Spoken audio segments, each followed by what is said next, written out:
नमस्कार, आप देख रहे हैं आर हिंदुस्तान न्यूज। आनंद सक्सेना के साथ मध्य प्रदेश के बैतूल से संवाददाता शशांक सोनकपुरिया की रिपोर्ट। मध्य प्रदेश के बैतूल जिला मुख्यालय पर समाजवादी पार्टी के राष्ट्रीय महासचिव और राज्यसभा सांसद रामजी लाल सुमन के बयान के खिलाफ करनी सेना ने उग्र प्रदर्शन किया है। कोठी बाजार स्थित शिवाजी चौक पर करनी सेना के कार्यकर्ताओं ने सांसद सुमन का पुतला पहले लात घूंसों से पीटा और फिर उसके बाद जलाकर उसका विरोध जताया। करनी सेना का आक्रोश सांसद के उस बयान पर था जिसमें उन्होंने महाराणा सांगा को गद्दार बताया था। संगठन का कहना है कि ये बयान हिंदू समाज और राष्ट्र की भावनाओं को ठेस पहुंचाने वाला है। करनी सेना का आक्रोश है कि करनी सेना के जिला अध्यक्ष विजय सिंह राजपूत ने कहा कि महाराणा सांगा एक वीर योद्धा थे। उन्होंने अपने जीवन काल में कई युद्ध लड़े और ऐतिहासिक विजय हासिल किया। ऐसे महापुरुष के खिलाफ किसी भी अपमानजनक टिप्पणी को सहन या स्वीकार नहीं किया जाएगा। उन्होंने कहा कि करनी सेना इस बयान की निंदा करती है और सांसद को अपने शब्द वापस लेने चाहिए।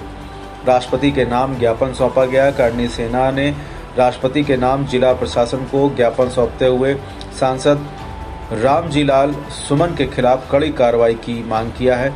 संगठन ने स्पष्ट किया है कि राज्यसभा सांसद को विचार रखने का अधिकार है, लेकिन देश के गौरवशाली इतिहास और राष्ट्र नायकों का अपमान करने का अधिकार बिल्कुल नहीं है। इतिहास से छेड़छाड़ का आरोप करनी सेना ने अपने ज्ञापन में बताया कि ऐतिहासिक दस्तावेजों के अनुसार बाबर को भारत बुलाने का फैसला पंजाब के गवर्नर दौलत खान लोधी ने किया था, न कि महाराणा सांगा ने किया था।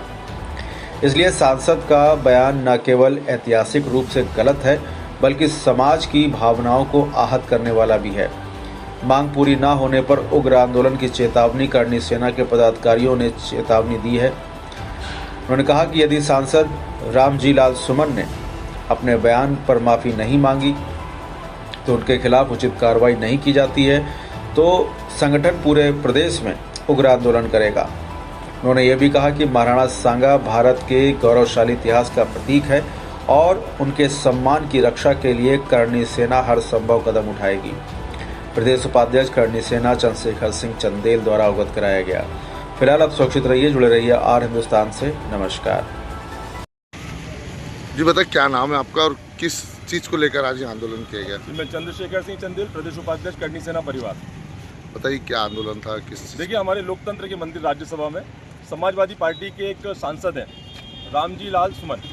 उन्होंने लोकतंत्र की मर्यादा को तार तार करते हुए एक हमारे देश के महापुरुष राणा सांगा, जिनको यदि आप सुनना चाहेंगे, पढ़ना चाहेंगे, समझना चाहेंगे तो आपको किताब के हर पन्ने में उनका अंकन मिल जाएगा।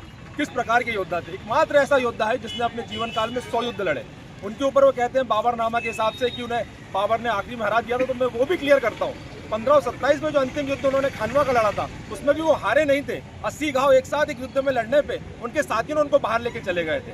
और जो रामजी लाल सुमन ने जिस प्रकार का आरोप लगाया है कि बाबर को हमने बुलाया राणा सांगा ने, तो मैं आपको बता दूं, इब्राहिम लोदी को धौलपुर के युद्ध में, खतौली के युद्ध में पटक पटक के कुत्ते की तरह राणा सांगा ने हराया था।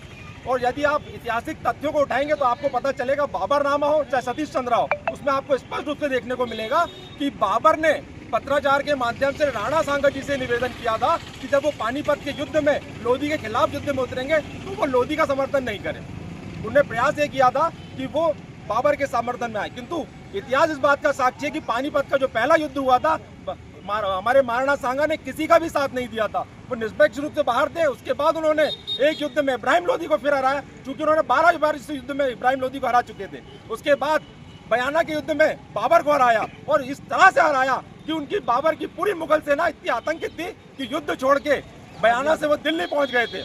तब से बाबर ने जिहाद का नारा इस्तेमाल किया, लोगों को धर्म के नाम पे उकसाया। उसके बाद वो युद्ध करने के लिए वापस खानवा में आए थे। इस महान पुरुष के ऊपर यदि इस प्रकार की टिप्पणी की जाएगी तो राजपूत समाज ही नहीं वरन संपूर्ण हिंदुस्तान इसका विरोध करेगा। आज सामान्य रूप से इसका आक्रोश निकला है और हमने पुतला दहन किया है और ये लड़ाई सिर्फ यहाँ तक सीमित नहीं रहेगी। यदि रामजी लाल सुमन माफी नहीं मांगते हैं संपूर्ण राजपूत समाज से, महाराणा प्रताप से, उसको ठीक उसी प्रकार से माफी मंगवाएंगे जिस प्रकार ममता कुलकर्णी ने गाने में कहा था, मुझको राणा जी माफ करना, गलती मारे से हो गई। और वो मांगेगा रामजी लाल सुमन, ये वो भूल जाएगा कि किस तरह आरक्षण की बैसाखियों का सहारा लेके वो बचने की कोशिश कर रहा है और अपने गणित कार्य को एक दलित समाज से जोड़ के अपने आप को सुरक्षित महसूस कर रहा है।